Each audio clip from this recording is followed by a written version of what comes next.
The morning Daniel Hartwell's son called to demand an $870,000 mansion. Daniel was standing in his kitchen in a faded bathrobe, burning toast and arguing with his coffee maker. It was the most ordinary Tuesday of his life, right up until it wasn't. "Dad," Marcus's voice came through the phone like a verdict. "Serena and I found the house, the one in Clearwater Pines. We need you to buy it for us." Daniel pulled the phone away from his ear and stared at it, as though the screen might explain what he just heard. Then he put it back. "Say that again." "The house, Dad. $870,000, it's perfect. 4 bedrooms, 3 baths, pool, the whole thing. Serena's already in love with it." A pause. "We can't afford the down payment right now, so we need you to cover it. The full amount." Daniel set down his coffee mug very slowly, the way a man sets down a glass he suspects might shatter.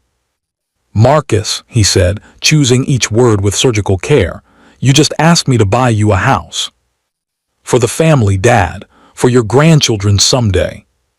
"You don't have children." "We're planning to." The toast popped up, black at the edges. Daniel looked at it. He looked at the phone. He thought about the 31 years he'd spent building Hartwell, contracting from a 2-truck operation into a company worth respecting, not worth flaunting, but worth respecting. He thought about the house he himself lived in, a modest 4-bedroom colonial that he'd bought for $340,000 in 2004 and paid off with bleeding hands and 7-day weeks. He thought about Marcus growing up in that house, watching his father work, seemingly absorbing none of the lesson. "No," Daniel said. The word landed like a stone in still water, and the ripples changed everything. Marcus Hartwell was 34 years old, handsome in the loose, effortless way of men who have never had to fight for much, and married to Serena Voss Hartwell, a woman who confused wanting things with deserving them. They'd been together 6 years, married for 2, and in that time Daniel had watched his daughter-in-law rearrange his son's personality the way someone rearranges furniture in a house they've just moved into decisively, without asking, until nothing was where you remembered it. It wasn't that Daniel disliked Serena. It was more complicated than that. She was sharp, stylish, and relentlessly ambitious, qualities he admired in theory and found exhausting in practice, particularly when her ambitions were funded by his bank account. Over the past 2 years, there had been a European honeymoon Daniel had quietly subsidized, a car lease, just until Marcus's promotion came through. A kitchen renovation in their rented apartment that Daniel had somehow ended up paying half of because Serena had cried about wanting to cook properly, and Marcus had looked at him with those damned eyes. Daniel had told himself each time, "This is the last time." And each time, the last time had a next time behind it. The mansion demand was different. Not in kind, perhaps. It was the same species of entitlement, just grown larger, bolder, more certain of itself. What made it different was the casualness of it. Marcus hadn't asked. He hadn't even framed it as a request. He had informed Daniel, the way you inform someone of a meeting time or a flight number. "We need you to buy it." As though Daniel's money was a resource they were simply drawing from, like water from a tap. The no, when it came, surprised everyone, including Daniel himself. The silence on the phone lasted 4 full seconds. Daniel counted them. "What?" Marcus said. "No, I'm not buying you a house. Not that house, not any house." Daniel sat down at his kitchen table, suddenly tired in a way that had nothing to do with the hour. "Marcus, you make good money. Serena makes good money.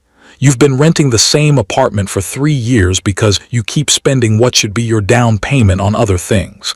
I'm not going to solve a problem that keeps existing because neither of you wants to address it. Dad, this is family. This is investment. It's an $870,000 investment in a house you picked without asking. If I had $870,000 to give you." "You do, though." Marcus's voice shifted, acquiring an edge Daniel didn't like. "You sold the Denton contract last year. I know what that was worth." The air in the kitchen went very still.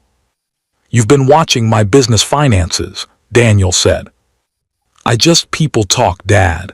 Word gets around. You did well, really well, and we're family. What's the point of having money if you don't use it for family? Daniel thought about his father, who had worked the line at a textile mill for 38 years and died with $14,000 in savings, and a dignity so complete it was almost architectural. He thought about what his father would say, hearing this conversation. He thought the old man would probably say nothing, because some things speak loudly enough on their own. The point, Daniel said carefully, is that it's mine, I earned it, and what I do with it is my decision, not yours. He took a breath. I love you, Marcus, I'm not buying the house. He hung up. His hands were not shaking. He was mildly surprised by that. What happened next unfolded over 3 weeks, and it was, in its own way, instructive. First came Marcus's silence, 4 days of it, pointed and total, the kind of silence that's meant to be felt. Daniel felt it, noted it, and went about his business. He met with his accountant. He had dinner with his old friend Pete Calloway, who'd retired the year before and seemed happier than any man Daniel had ever known. He repainted the fence along his backyard, a project he'd been postponing for 2 summers. Then came Serena. She called on a Thursday evening, her voice carefully arranged into something warm and reasonable. She wanted to talk, she said. She thought there might have been a misunderstanding. She didn't want there to be tension in the family. Daniel listened politely through all of it, the way you listen to a presentation you've already decided against. When she finished, he said, Serena, I think Marcus explained my position clearly. I'm not going to change it. But Daniel, I hope you find a house you love. I genuinely do. I'll always be happy to help you and Marcus think through finances, make a plan, look at what's realistic. That offer stands. He paused. But I won't be purchasing the property.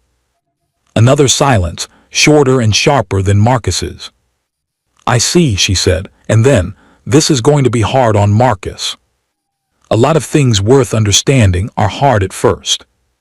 She hung up before he did, which he supposed was fair. The next move came from an unexpected direction, Daniel's sister, Phyllis. Phyllis was 61, 3 years younger than Daniel, and had spent most of their adult lives being the family's emotional switchboard, relaying messages, smoothing tensions, delivering verdicts disguised as observations. She was not a bad person. She was, in fact, a loving one. But she had a gift for wrapping other people's agendas in the language of concern, and she deployed this gift now with practiced fluency. She arrived unannounced on a Saturday, bearing a coffee cake and an expression of carefully calibrated worry. They're devastated, Danny, she said, settling at his kitchen table, the same table where the phone call had happened, which felt appropriate somehow. Serena cried for a week. Serena cries strategically, Daniel said, slicing the coffee cake. It was good. Phyllis was an excellent baker. That's a terrible thing to say about your daughter-in-law. Probably, it's also accurate. He sat down. Phyllis, I know why you're here and I appreciate that you care about Marcus. But this is between me and my son. I made a decision. I'm comfortable with it. You have the money, Daniel. I have money I earned, yes. So what's the harm? It would mean the world to them. Daniel looked at his sister for a long moment. Outside, a cardinal landed on the back fence, the freshly painted part, bright white, and regarded them both through the window with imperial indifference. You know what Dad said to me when I asked him to co-sign my first business loan, Daniel said. He said, Daniel, if I do this and you fail, you'll blame me. If I do this and you succeed, you'll wonder how much of it was really yours. He was right on both counts. He cut another slice of cake. Marcus needs to build something. He needs to feel what that feels like. If I buy him a mansion, I take that from him. I don't think that's kindness, Phyllis. I think that's something else, wearing kindness's clothes. His sister looked at him for a long time. You've thought about this, she said finally. I've thought about very little else for 3 weeks. She left 2 hours later without raising the subject again. She also left the rest of the coffee cake, which Daniel considered a gesture of respect. The call that Daniel had been waiting for, the real one, the one beneath all the others, came on a Wednesday morning, 5 weeks after the mansion conversation. He was in his truck, parked outside a job site on Mercer Road, watching his crew work with the particular satisfaction of a man who built things and liked seeing them built. His phone rang. Marcus. Daniel answered. Dad. The voice was different this time, quieter, stripped of the practiced confidence that had been his son's armor for so long. Can I come by tonight? Doors always open. Marcus arrived at 7, alone. The first time in 2 years he'd shown up without Serena. He looked tired in a way that was different from overwork. He looked like someone who'd been doing hard thinking, which left its own particular mark. Daniel made them both coffee and they sat at the kitchen table, and for a while neither of them said anything, which was its own kind of conversation. I talked to Dave Kowalski, Marcus said finally, at the bank, about our actual finances, what we actually have. He wrapped both hands around his mug. It wasn't a comfortable conversation. No, Daniel agreed, those usually aren't. We've spent, Marcus started again. We've been spending like we make more than we make, not wildly, but consistently, and it adds up. He looked at the table. I knew it, kind of, but I didn't want to look at it directly, so I just didn't. And the house was going to fix that. The house was going to make it real, make us official. Marcus looked up. Make me feel like I'd made it even though I hadn't. Daniel was quiet. The refrigerator hummed. Outside, a neighbor's dog barked once and was silent. When you said no, Marcus continued, my first reaction was I was furious, Dad. I thought you were being cruel. I thought you didn't trust me or didn't love me or were punishing me for something. He shook his head. Serena thought all of those things too, louder. And now? Marcus was quiet for a moment. Now I think you were the only one being honest with me about what I actually needed instead of what I was asking for. He met his father's eyes, which was someone to tell me the truth. Daniel felt something loosen in his chest, slow and quiet, like a knot that's been working itself free for weeks. I've been telling you the truth your whole life, he said gently.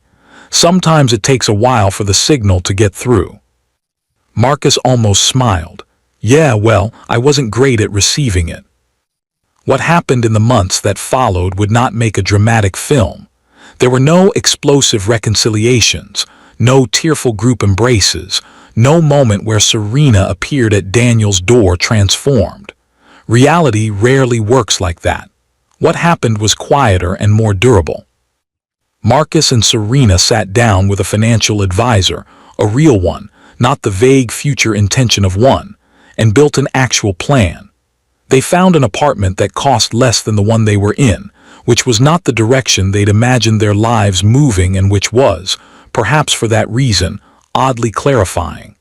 They started saving with a deliberateness that had been absent before. Marcus picked up a side consulting project. Serena, whose pride was considerable but whose pragmatism turned out to be equally so, took on freelance marketing work she'd previously considered beneath her. 6 months after the mansion call, Marcus came by Daniel's house on a Sunday afternoon and helped him fix the garage door that had been sticking since February. They worked side by side for 2 hours, saying little, and at the end Marcus stood back and looked at the door swinging clean and even on its track and said, "There's something satisfying about that." "Yes," Daniel said, "there is." They had dinner afterward, the two of them, reheated chili and cornbread that Daniel had made the day before, and they talked for 3 hours about the business, about Marcus's grandfather, about what it felt like to build something with your hands versus your ambitions. It was the best conversation Daniel could remember having with his son in 15 years, maybe longer. Daniel did not think he had been a perfect father. He had been absent in the years when the business was hungriest, present but distracted in the years after, better when Marcus was an adult than when he was a child learning to become one. The ledger between them was complicated, as all parent-child ledgers are, but he believed, sitting across from his son that Sunday evening, that he had gotten this one right, not because he was hard or selfish or indifferent to his son's comfort, but because he had loved Marcus enough to refuse him, to say no as an act of faith, a wager on the man he believed his son could become. The mansion in Clearwater Pines sold in 11 days. Daniel saw it listed in a real estate circular, then saw the sold sticker across the signed photograph a week and a half later. He felt nothing in particular about this except a mild relief, the sensation of a door closing that had been left ajar too long. He did, in December of that year, write Marcus a check. Not for a house, for $10,000 earmarked specifically as a contribution to the down payment fund, to be used when Marcus and Serena had saved enough to make up the rest on their own terms. He gave it to his son in person, over the same kitchen table where everything had started, and he said nothing ceremonial about it. He just slid it across the oak surface and said, "For the fund, when you're ready." Marcus picked it up and looked at it for a long time. "You didn't have to do this," he said. "I know," Daniel said. "That's why I wanted to." The morning Daniel Hartwell refused to buy his son a mansion, he was burning toast and arguing with his coffee maker. It was the most ordinary Tuesday of his life. But the extraordinary thing about ordinary Tuesdays is what they can become, if you're willing to say the hard thing, hold the difficult line, and trust that love sometimes looks nothing like what the person you love is asking for. Sometimes it looks like a closed door. Sometimes it looks like a check written a year later, when the lesson has had time to become wisdom. And sometimes, on a Sunday afternoon, over reheated chili, with a garage door swinging clean and true on its track, it looks exactly like what it always was. A father and a son, finally speaking the same language,